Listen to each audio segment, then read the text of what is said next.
Mesdames et Messieurs, Son Excellence, Monsieur le Conseiller Président,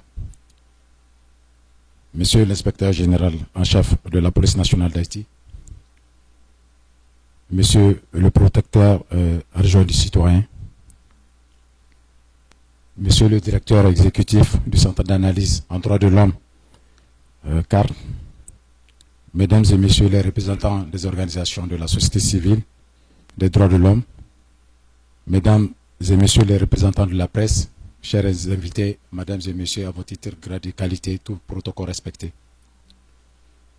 Je me réjouis d'avoir été invité à prendre part ce matin à cette initiative du CAR qui lance une série de conférences autour des droits de l'homme et la sécurité, dont celle qui nous réunit ce matin.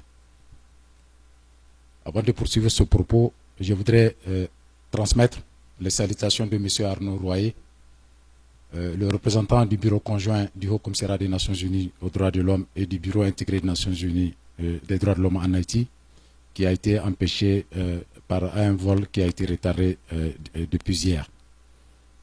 Mesdames et Messieurs, la violence des gangs criminels a des conséquences dévastatrices, comme le rappelait tantôt Maître Gédéon Jean, le directeur exécutif du CAR. Donc, sur la situation des droits de l'homme en Haïti, notamment dans la zone métropolitaine de l'Ouest, mais aussi dans l'Artibonite, pour ne citer que ces deux départements.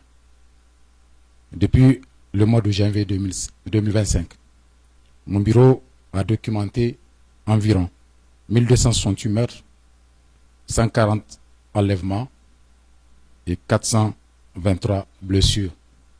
Donc, ce qui met en évidence déjà l'ampleur de la violence ici en Haïti. Les forces de sécurité haïtiennes, avec l'appui de la mission multinationale d'appui à la sécurité, tentent de répondre à cette violence avec les moyens limités. Dans ce contexte, de nombreuses questions se posent, notamment, que peut faire la population et qu'est-elle autorisée à faire dans le cadre du droit haïtien et du droit international des droits de l'homme, sachant que les forces de sécurité républicaines détiennent seules le monopole de la violence légitime. Mesdames et Messieurs, chers participants, ces questions ne sont pas faciles. Aujourd'hui, elles ont le mérite d'être posées dans le cadre de cette conférence du CAR.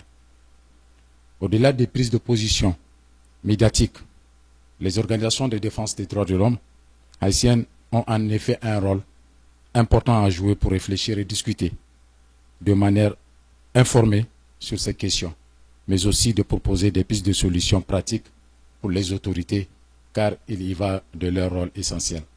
Je vous remercie de votre bienveillante attention.